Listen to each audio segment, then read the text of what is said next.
كرسي هذا وعتران فيريا كرسي قاعد هذين شغال الدولة هذا ترتن مو قال كرتو مركا قبل كبنادر كرسي ولا ترتمسها شيء ترتن كوجليسا كرسي قبل كبنادر إلى بلا ما قال نسين كرسي أنا أشرف إلى بلا ما قال أشرف ما عنده وسوجي ستي هذا ضربتنا أشرف أبابي اسم وأنا بابي هيسين ما يلنا كرسي أنا أشرف أنا نوقف فديستو تاس ما إذن موضوع هذا هنا فرماجو وركان يسفي عن ومخل مدح وين أنا ديمقراطية نهي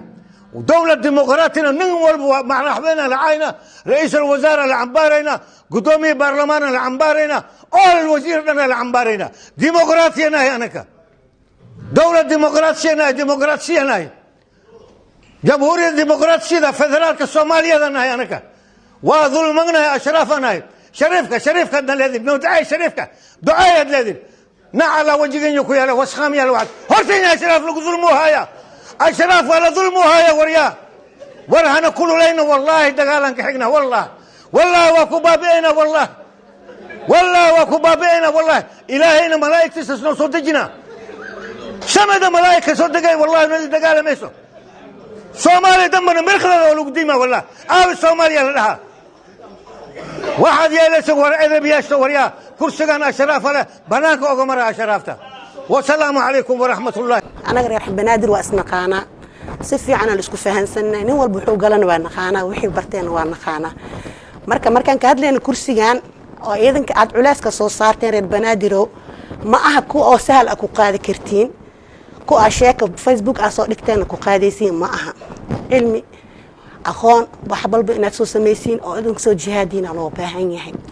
هذا جهاد أدهيني أو هذا الأوح قادين اسمه ومليسين كرسي ما كرسي سهل كله قاداي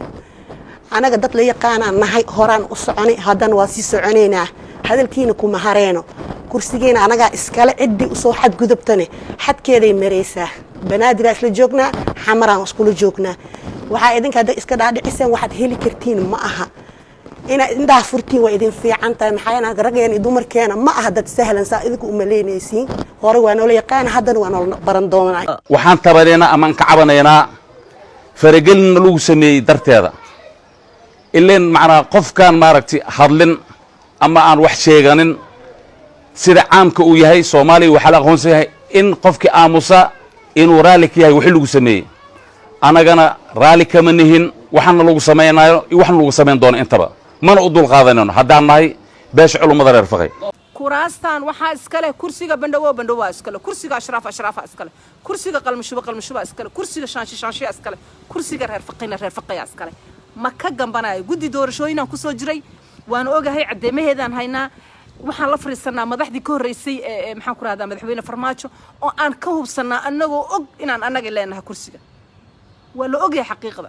nimayo waxaan idin sheegayaa dadka safiya meel cidlaan ka eedeynaya ila soo xiriir cadeyn baan ku hayaa waana ku tusinayaa kursi lagu qaybsaday dagaansho ma jirto waxaan baaq halkan ugu dirayaa رئيس الوزراء جمهورية فدرالك الصومالية ومسؤولية الدورشة أسيقا أي سارنتا مدن رئيس الوزراء مدبضا أيان باق قدرنا أنه كعوانا إنه قد حد ماركنو رباطة نقوهاي باقينا كما هذا الجواب هذا مركلا باق قدرنا صومالية وايد مرقاتك شنينا أذكنا باش عالم كانوا أغادا waxaan leenahay kuraasta beelaha banaadiriga ra'iisul wasaare kuraas furan maahan waxa iska leh qabiilaha iska leh la yaqaano 2016 ku tartamay ra'iisul wasaare madasha wada tashiga qaran ee aad mas'uulka ka tahay heshiisyadii ka soo baxay hortaada ayaa lagu burburinin guddiga aad adiga soo magacaawday ee banaadiriga ee siid yeen ku tumanin habraaci doorasho ee ka soo baxay ee guddiga doorashooyinka kii markino madasha wada tashiga qaran ka soo baxay wuxuu yiri waxaan rajaynaynaa soo hadalkiisa wato in sanadkan reer banaadir laga farxiyo in la keeno dad tayo leh hadalkaas uu yiri hadalka waa kooban yahay doorasho loo dhaqaaqay reer banaadir isbeddel ay rabaan isbeddelka ugu horeeya degmada xamarweyne ayaa ka mid ah insha allah waxaan rajaynaynaa insha allah in sanadkan reer banaadir laga farxiyo in la keeno dad tayo leh asalaamu calaykum waraxmatullaahi wabarakaatu marka hadalkaas dadkii tuun badan uu geliyey qofkan gudoomiye doorasho waxa laga sugayo waxa waaye inuu ka shaqeeyo habsami u socodka doorashada inuu ka shaqeeyo waaye waxa laga sugayo ma ahan in maaragtay hadallo oo tuhun keena inuu ka hadlo khaasatan intaas waxaa ku dheer sida la tilmaamayo waxaa murashax ah qof oo asaga ay xidid ay yihiin ayaa murashax ah marka hadalkaas tuhun badan uu keenay asagana runtii uma fiicno inuu meel fagaara hadallada noocaas oo kale la soo istaago waxaa kuu soo haray guddoomiyaha koowaad oo kuu soo haray guddoomiyaha koowaad waxaan arkay maaragtay pagekeeda oo facebooka ayadoo maaragtay maqaal ku soo qortay maqaalkeedana waxay tiri siday u soo qortay ama akrinaa adigoo la shaxaya shabeel duurka ku nool marnaba yaysan ku gelin shanqarta bisada ka qaylinaysa hawdka ileen waxaad la tartamaysaa shabeel marka ayadane waxaa cad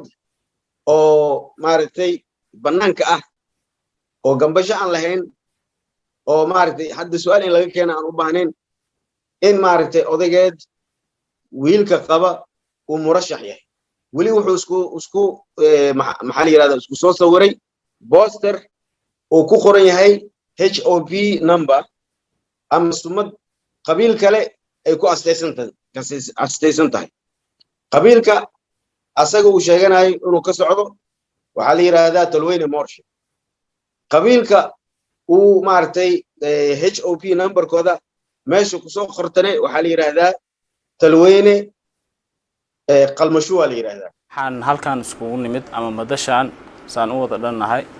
anagoo ah beelweynta qalmashube in aan baaq u jeedino dowladda federaalka oo ugu sareeyo madaxa sare uu yahay madaxweyne farmaajo uu ku xigo ra-iisul wasaare Roble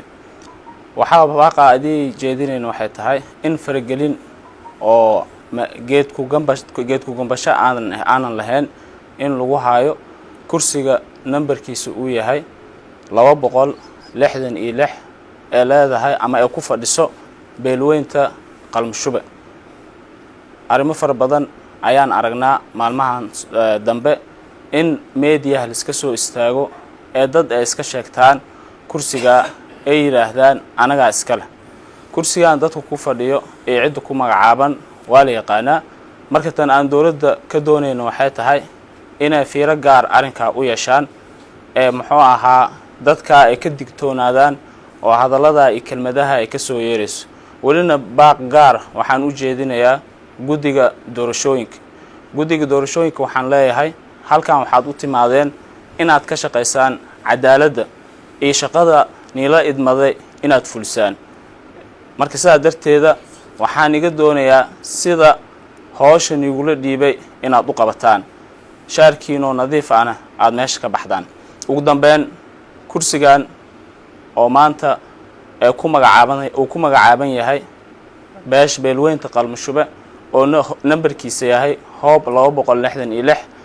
waxaa mar walba qoondadiisa ay tahay qoondo dumar marka sidaa darteeda cid walba ay soo kadsoomi lahayd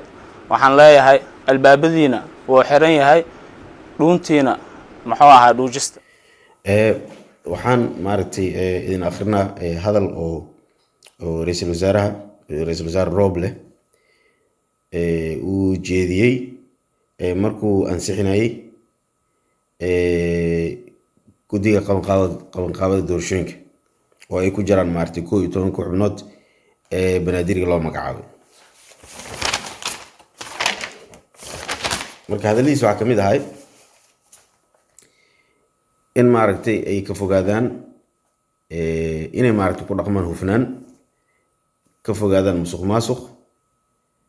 isdabamarinta inay ka fogaadaan iyo cadaalad daradan inay ka fogaadaan.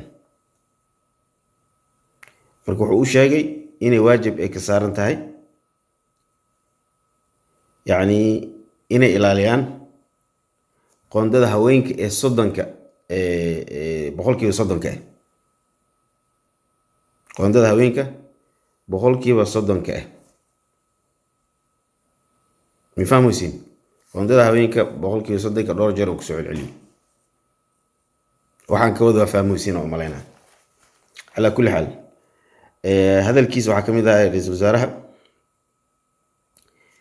waxaan idinkula dardaarmaa inaad u gudataan waajibaadkiina si xilkaasnimo ku jirto oo madax bannaan ku salaysan, kana fog wax alla wixii keeni kara tuhmo iyo amin darro. marka anakana reer banaadir waxaan leenahay ra-iisul wasaaruhu soo dhawow. hadal qurux badan waay. waxaan ku haynaa xusna dhanni ayaan ku haynaa. waxaan ku haynaa maxaa la yidhahdaa malo wanaagsan aan ku haynaa. malada xun ayadaan ka horumarinayna. laakiin hadalka adiga aad soo jeedisay iyo xubnihii aad ansixisay labay kala yihiin. aan sii socdo. waxa waaye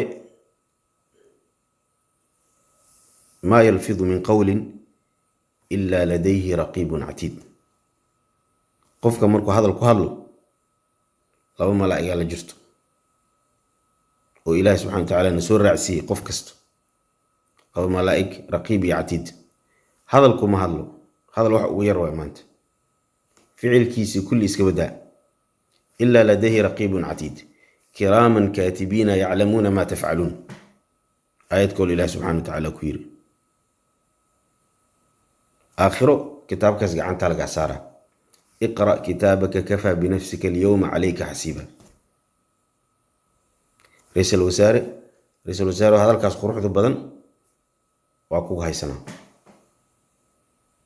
hadalkaas quruxda badan aad noo soo jeedisay, guddiga aad soo jeedisay, aadna maqal siisay,